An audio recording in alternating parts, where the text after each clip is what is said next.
Buenas tardes, amigos. Estamos hoy con Ismael Pérez Vigil. Es es una persona muy conocida en Venezuela en el ámbito del comercio exterior. Tuvo un destacado desempeño en el Instituto de Comercio Exterior y luego en actividades relacionadas con comercio internacional, incluso formación de posgrado. Él es licenciado en Ciencias Políticas y Administrativas. Y luego de estar en el área de comercio exterior, se dedicó a los gremios empresariales y llegó a ser presidente de Colindustria durante un periodo como de 10 años, ¿no? 2005-2015. Sí, Nosotros hemos tenido la suerte de conocerlo y de compartir muchas cosas con él. Y aunque él está retirado de esas actividades, está en otras que son de muchísima vigencia hoy en día. Yo de todas maneras le quisiera hacer una pregunta de su experiencia con el área económica, pero se la voy a hacer al final porque me interesa más su tiempo para esta temática electoral. Entonces, la pregunta inicial que yo quisiera hacerle, o que quiero hacerle es, ¿cómo ves tú, Ismael, este proceso electoral? ¿Cómo ves porque aquí hay ajustes diarios y en el transcurso del día? ¿Cómo ves? bueno, mira, yo lo veo bien, yo creo que hay una gran oportunidad, finalmente, después de 25 años, de lograr desplazar del gobierno a esta élite que está actualmente eh, enquistada allí ejerciendo el poder. Yo creo que por primera vez en 25 años hay una oportunidad real de desplazarlo. Así lo dicen las encuestas, así lo dice las movilizaciones de calle que estamos viendo, y yo creo que hay grandes posibilidades de que eso se logre si hacemos pues lo que tenemos que hacer, que hasta ahora se está haciendo bien. Es decir, tenemos que lograr que la gente disipe algunos mitos que quedan por allí con respecto al tema del secreto del voto, a las resistencias que hay en algunos con respecto al voto electrónico, que la gente vaya a votar, que la gente defienda su voto, porque si la gente no vota, no hay nada que defender. Si vamos a votar, hay votos que defender. Y yo creo que eso es importante, que la gente vaya a votar, que la gente defienda su voto, que esté presente en los acontecimientos más importantes de ese día, la apertura de las mesas, el proceso de votación, el proceso de escrutinio y de verificación ciudadana. Y bueno, y después todos atentos eh, en lugares públicos, en los comandos de los partidos y de los candidatos a esperar el resultado. Yo creo que esa es un poco la conducta que hay que tener. Ha habido una evolución del ciudadano en Venezuela que tiende a hacerlo muy participativo en la cuestión electoral. Y probablemente estamos viviendo un momento culminante de ese proceso porque este este cuarto de siglo ha sido una especie de retroceso en muchas cosas, pero a pesar de que en política ha habido mucha violencia, mucha confrontación, mucha represión, ha habido también muchas respuestas. Es decir, el pueblo venezolano no ha descansado. Incluso hay organizaciones que miden eso y miden las protestas. En el caso de lo que tú señalas, te quisiera preguntar primero, ¿cómo viste el evento del domingo? Que hay muchos rumores por allí de lo que pasó. Bueno, yo fui a presenciarlo en el lugar en donde voto habitualmente, que es en la olla del cafetal. En el cafetal yo vi, pues, encontré lo que me esperaba encontrar. Un despliegue, ¿no?, del gobierno con funcionarios, con militares, con gente de la Guardia Civil, esta que ellos tienen, la milicia. No vi mucha gente del gobierno como tal, no vi mucha gente del PSV, no había ningún punto rojo cerca por allí. Este, pero es que yo creo que ellos desplegaron toda esa cosa la desplegaron en ciertos sitios del país en donde les interesaba que se les viera y que de alguna manera los viera también su gente para atemorizarlos, ¿no? Y decirles, mira, y bueno, e hicieron todo lo que ya estamos acostumbrados a ver, la utilización de recursos del Estado para movilizar gente, intimidación, que la gente se tomara una foto antes de ir a votar, que pasara por el punto rojo a identificarse y a firmar, que fuera a votar, que tomara una foto cuando saliera, que después pasara otra vez por el punto rojo. Es decir, ellos hicieron todo ese despliegue, pero ese yo creo que según lo que yo he leído y lo que he visto, no me parece que fue para ellos una jornada exitosa. Los cálculos que se hacen por allí es que, bueno, por allí desfilamos unos 2 millones y pico de personas y no todos eran del gobierno. Yo fui con mi esposa y todos los que yo vi en la zona donde yo vivo, la verdad es muy pocos eran del gobierno. De manera que yo creo que en el fondo ellos no lograron los objetivos que perseguían de intimidar y de probar su maquinaria. Yo lo que creo es que ellos hicieron es una especie de show, una especie de efecto demostración, y bueno, y después y todo lo demás ha sido construcción por redes sociales. Fíjate qué curioso, tú citaste una frase que podría ser el título de todos los tomos. No lograron los objetivos. Empezaron así y están terminando así. Y nunca lograron ningún objetivo salvo controlar el poder. Fíjate una cosa en ese aspecto. La organización de ellos tiene un sesgo militar y un sesgo comunista. El viejo y noble Partido Comunista, lo de la nobleza viene por el lado de la sangre azul, tenía las células y María Corina tiene los comanditos.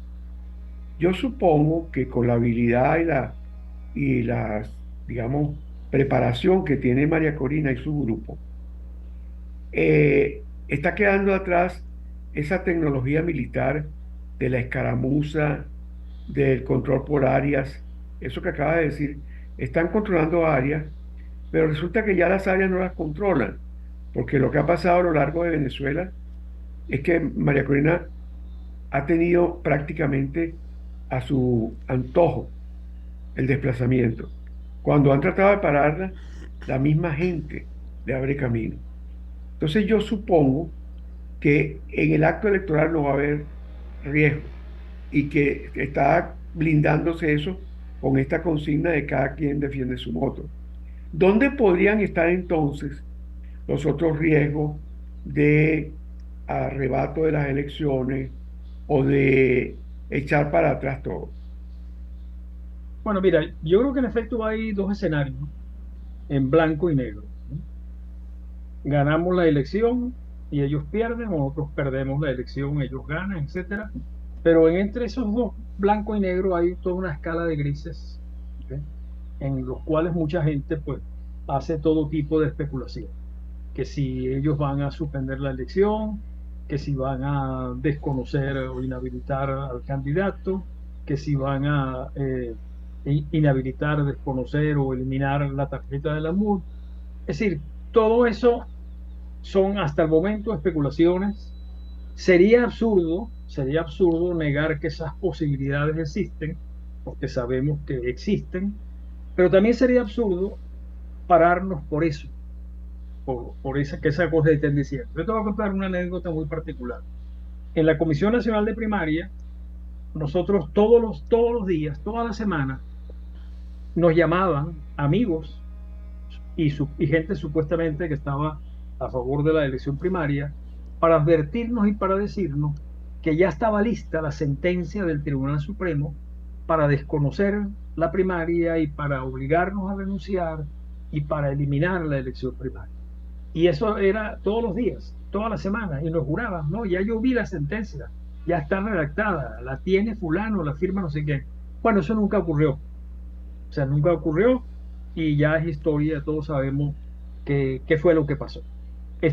Yo creo que ahora ciertamente hay un cambio en la composición electoral a nivel popular, ¿eh? Yo no lo ve en las manifestaciones, lo que tú señalabas. Hacen todo tipo de cosas por evitar que se den las grandes concentraciones, cierran vías, rompen carreteras, amenazan, meten preso a los dirigentes opositores, les decomisan los equipos, cierran hoteles y restaurantes que prestan servicio a los opositores y no logran detener las grandes concentraciones. Incluso en lugares en donde se supone que no solamente que ellos controlan, sino donde se supone que hay tropas irregulares a favor del gobierno y sin embargo no logran detener lo que está ocurriendo. Entonces yo digo que hay algo que los está deteniendo. Además de la cuestión a nivel popular, hay algo que los está deteniendo y que les está diciendo no pasen de esta raya. Y la gente está demostrando, primero que la gente ya está como de su cuenta. Es decir, ya no hace falta decirle a la gente y organizarla. Por ejemplo, para el simulacro, la plataforma unitaria no convocó a la gente para que fuera el simulacro, pero allí fuimos porque nos interesaba ver cómo era el proceso. O sea, Claro, ya la gente está de su cuenta. Ya no hace exactamente. falta ni siquiera que el 28 se le diga a la gente, mire, después de votar, quédese en el centro. No, la gente se va a quedar. Lo van a hacer, La claro. gente va a estar pendiente y se va a quedar a esperar el resultado, porque ya la gente está de su cuenta, si ya está rebasada la posibilidad de que sean los partidos los que orienten la cosa. Eso lo vimos también cuando la primaria. 2, 3 días antes de la primaria, bueno, nosotros nos veríamos reuniendo con dirigentes políticos de los partidos. Muchos apoyaban, estaban muy entusiastas, nos creían todo lo que decíamos, otros dudaban, desconfiaban, y algunos decían, no, mira, nuestra gente dice, nuestra gente en las regiones dice que nada de eso que ustedes dicen es verdad, que hay que suspender el proceso porque no estábamos listos. Y era verdad, ellos no estaban listos, pero sus militantes de base sí lo estaban, y los militantes de base fueron a las mesas, abrieron las mesas, cuidaron las mesas, y la gente fue a votar y no los convocó a nadie. La gente salió a ver si es verdad que hay una mesa. Sí, mira, ahí está la mesa. Y fueron y votaron y se pasaron la información, que es más o menos lo que está ocurriendo ahora. Nadie está convocando esas manifestaciones. Nadie sabe exactamente a qué hora son y dónde se van a reunir. Y la gente llega y camina 4 y 5 horas y se desplaza en cualquier vehículo que tengan y llegan. Sí, bueno, eso está ocurriendo Hay y eso te como, demuestra. hay como una consolidación, hay como una especie de, de amalgamiento de toda Bueno, la, yo digo así, que hay también un gran hartazgo, ¿no? De la gente está harta de eso ha pasarla ayudado mal, mucho, eso ha ayudado mucho. de tener malos servicios públicos, de pasar trabajo. Y bueno, después de 25 años dije, bueno, ya está bueno, vamos a buscar otra alternativa. Y la gente viene buscando esa alternativa. Desde el 2015 la gente viene buscando esa otra alternativa. Bueno, Sí, finalmente se concretó con una cosa muy importante, José Manuel. Yo creo que es una cosa muy significativa de este proceso. Si nosotros llegáramos a perder, que yo no lo creo, bueno, mira, por primera vez no vamos a quemar al candidato y al líder fundamental. El que va a perder es Edmundo González, claro. pero no va a perder el líder fundamental. Y eso es una gran cosa porque es una base muy buena para podernos reconstruir con vistas al 2025, que se elige prácticamente toda la institucionalidad del país. Claro. Asamblea, gobernadores, alcaldes, consejos municipales, asambleas legislativas, etcétera. Lo que abre el paso a la posible modificación del Tribunal Supremo, del Consejo Nacional Electoral, etcétera. Bueno, fíjate además que eso fue lo que faltó con Guaidó. Pero fíjate una cosa, que ya en el 2015 esto era una realidad. Se han pasado 10 años. Y en estos 10 años se ha hecho absolutamente ilegítimo el poder. Es decir, la legitimidad se empieza a perder desde el propio 2015, cuando ellos toman esas decisiones de anular unos diputados, etcétera, etcétera. Entonces, fíjate una cosa. Yo creo que el asunto más difícil, yo no lo veo desde el punto de vista político, sino desde el punto de vista histórico. A mí me gusta mucho la perspectiva histórica. Y yo creo que se acabó ese periodo. Yo creo que ya no tiene nada que dar. Es decir, Si Maduro ganara, el gran problema que tiene Maduro es qué va a decir él. Y no solamente qué va a decir, sino qué le va a decir a la gente que está con él, que una gran proporción, si no decir en su mayoría, ya no están con él. Es decir, eso se ha visto en las marchas de estos días y se va a seguir viendo en este mes. Entonces yo creo que este viaje de hoy de Jorge Rodríguez a negociar va por los lados de salvar el pellejo, digo yo, o por lo menos de salvar algo que hay que salvar, que es que realmente hay un partido, nosotros somos un país democrático, nosotros no creo que queramos que desaparezcan todos los partidos, al contrario, yo creo que es bien bueno un país donde haya, digamos, contrafuerzas políticas, etcétera. Yo creo que es lo mejor de la democracia. Y ellos tienen todavía un caudal de votos y un caudal de gente. Entonces, a mí me parece que el punto clave de todo lo que está pasando hoy es que en este periodo de aquí al 28 de julio se maneje paulatinamente una, vamos a llamarlo así, una aceptación de la realidad de la nuestra, que es victoriosa, más no está totalmente consolidada, y la de ellos, que posiblemente es perdedora, pero no es la muerte ni es el fin.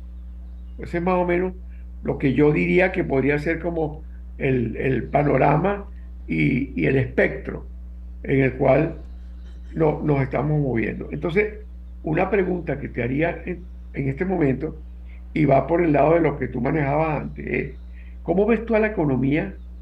Eh, el petróleo yo no sé si va a seguir siendo PDVSA la empresa, etcétera. Pero en general yo te pregunto más como a la economía privada con la que tú trabajaste, los empresarios, los grandes y los pequeños, ¿cómo los ves tú en un proceso de transición? Bueno, mira, ahora estamos obviamente muy mal. Nosotros perdimos más del 50% de la industria del país. Cuando yo entré en Conindustria, había unas 8.000 empresas industriales grandes, ¿no? Cuando me fui, quedaban 3.000 y pico, y ahora son menos. La industria está muy, muy golpeada.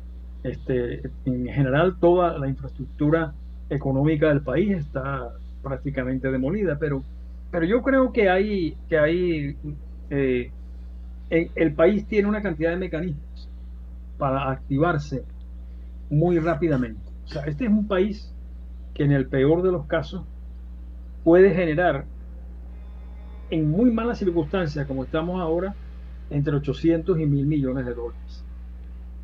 Sí, eso es mucha cantidad de dinero. Eso no lo tienen la gran mayoría de los países por allí en América Latina, en- en el Caribe, etcétera. Es decir, hay aquí unas potencialidades que están allí y que yo creo que pueden reactivarse.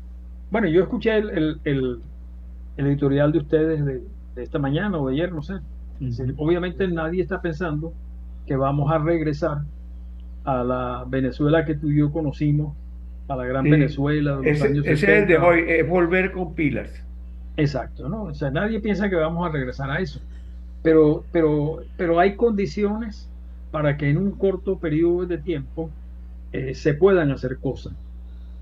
Paradójicamente, fíjate tú, y yo creo que ha sido paradójicamente hasta beneficioso que ellos hayan decidido adelantar las elecciones y poner ese periodo de transición tan largo, porque eso nos va a permitir negociar con ellos una salida, con los inversionistas, condiciones para que regresen al país y ver cómo les interesaría regresar, cómo nos interesaría a nosotros que regresaran, con nuestros acreedores internos e internacionales. Es decir, nos da un margen, pero hubiera sido que de pronto nos tiraran ese escaparate.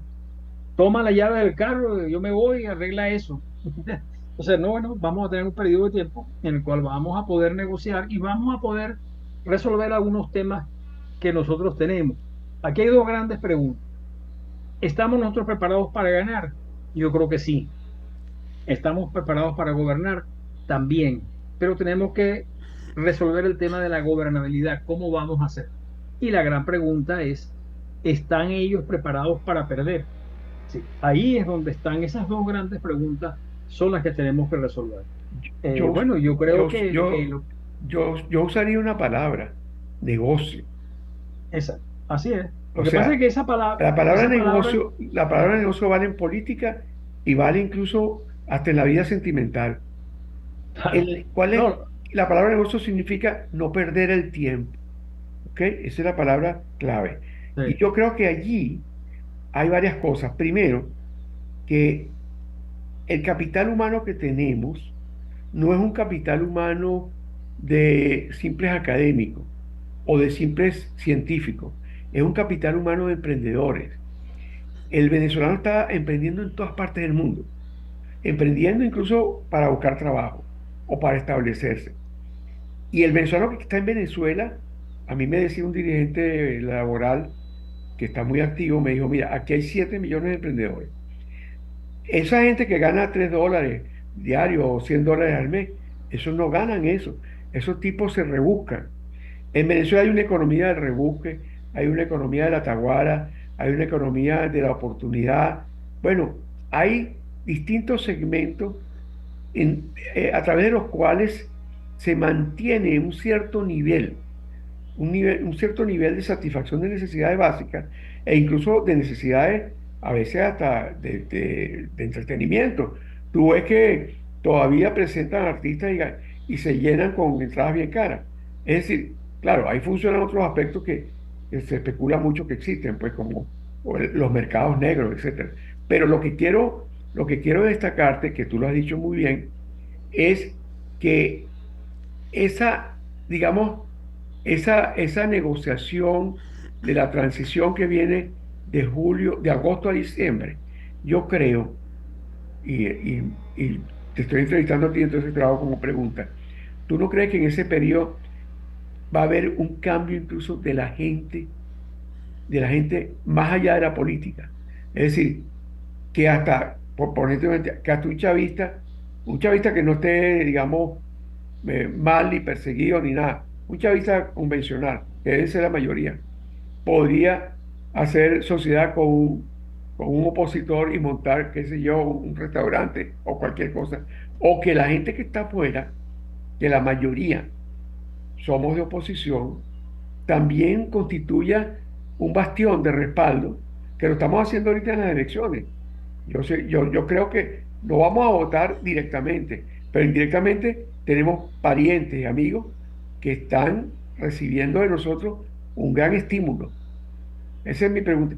Es decir, ¿tú no crees que tenemos como unas reservas eh, eh, espirituales, culturales, socioeconómicas incluso, para que eso ocurra? por supuesto, tú mismo lo decías, aquí nadie se come el cuento de que la gente sobrevive con $3 diarios o $100 al mes. Es evidente que eso no es lo que hace que la gente sobreviva. Es decir, para utilizar una terminología que utilizan muchos de ustedes los economistas y que algunos se lo atribuyen eh, al marxismo y no es así. Es decir, aquí hay una generación de un excedente y ese excedente está circulando. Y hay gente que regula la, la circulación de ese excedente. Es decir, la sociedad como un todo está de alguna manera generando que ese excedente esté circulando.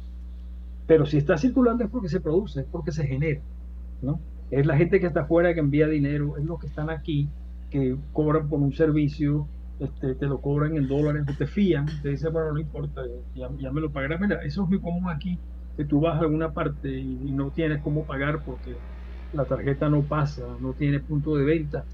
Te dicen claramente, no importa, señor, mire, váyase para su casa y desde su casa me hace el pago. Es decir, hay toda una generación de confianza, hay toda una generación de que, mira, aquí estamos todos compartiendo este problema y lo vamos a resolver entre todos. Y eso es lo que estamos viendo. Y esa es gran parte de la reserva moral que tiene Venezuela, aparte de otras reservas económicas y otra cantidad de recursos que también tenemos y que se pueden utilizar. Y tenemos, obviamente, toda una capacidad de gente nuestra que está afuera, que a lo mejor no toda regresa al país, pero sí estoy seguro que van a contribuir y mucho al proceso de desarrollo del país. Yo no tengo ninguna duda con respecto a eso, ¿no? Hay un concepto de valor que no se usa en el impuesto sobre la renta. Las empresas valen y la gente vale más de lo que dicen las contabilidades. Y hoy en día, mientras Venezuela estaba en esta rémora, el dinero se ha inflado mucho. O sea, hay millonarios hoy en día que tienen fortunas que no existieron nunca. Entonces yo le pregunto a mucha gente, ¿qué crees tú que puede interesarle a un millonario que aquí puede invertir en bienes raíces en Miami para ganar una miseria y puede invertir en Venezuela, qué sé yo, en cualquier actividad agroindustrial o en obras públicas o en cualquier otra cosa que tiene una mayor rentabilidad por el proceso de precisamente de revalorización implícito que no se ha registrado? Eso, eso que permite que la gente o impide que la gente entienda por qué tú puedes ir a un restaurante donde pagas más que en Miami y se llena el restaurante. No, y también hemos visto otra cosa que son muy importantes, ¿no? Que, por ejemplo, un caso que está ahora sobre la discusión sobre el tapete, que es Citgo, ¿de acuerdo? Es decir, a Citgo lo toma un grupo de gente que conocía de ese negocio y en muy pocos meses, de ser una empresa quebrada, ahora es una empresa que genera y que produce. Tan genera y tan produce que todo el mundo le quiere echar mano. O sea, Exacto. ¿entiendes? Entonces, bueno, yo creo que ese es un poco Me el parece que punto has que está tocado aquí, una ¿no? tecla clave. Yo estoy pendiente y no sé cómo hacer para hablar con Horacio Medina, porque yo creo que se dicen muchas cosas, pero no he visto que se digan cosas importantes respecto a lo que son las estrategias de captación, de mantenimiento, de rescate, de control financiero de una empresa. Y yo no sé si los ingenieros, yo sé que saben mucho, que son brillantes y probablemente saben mucho de finanzas, saben bien este aspecto. A mí me parece que Venezuela no puede ni debe perder este 15 de julio eso, porque incluso al nivel que está haciendo, la propiedad no es económica, es geopolítica. Claro, ¿no? Ese es un tema geopolítico. Y es un efecto de demostración muy importante Claro, claro, para el país y para, bueno, creo que en estos días, me parece, hoy salió una noticia de que una corte de Nueva York le había dado la razón a una demanda que había introducido la gente de PDVSA, el grupo este que está en está. el exterior, reconociendo el tema este de la Constitución y lo de los Eh, bonos, etcétera. eh, Bueno, eh, yo creo que eso es importante, ¿no? claro, es que los propios demandantes, los más importantes, están demandando porque perdieron unos derechos en Venezuela que los pueden rescatar después de las elecciones. La empresa Ujú. esta de explotación de minas. Y yo creo, y yo creo que les conviene más eso a los inversionistas que ejecutarla y repartirse en la empresa, ¿cómo se llama? Canibalizada. Eso no sirve para nada. Entonces, bueno, me ha rescatado una vieja esperanza que tengo en los últimos años, que es ventilar o hablar del tema de SIGO. Si hacemos un foro, te puedo invitar, ¿verdad? Sí, aunque bueno, yo no soy especialista en esa materia, ¿no? Claro, pero Pero trabajaste mucho en comercio internacional y tienes sí, además la experticia de haber sido dirigente empresarial. Bueno, bienvenido bueno, entonces. Estamos muy agradecidos en Ojo con Eso TV y bueno, nos volveremos a ver pronto, Ismael. Mucha suerte en tus bueno, actividades con el apoyo a las elecciones. Gracias por todo. Gracias, José Manuel, muchas gracias por la invitación. Hasta luego. Hasta luego.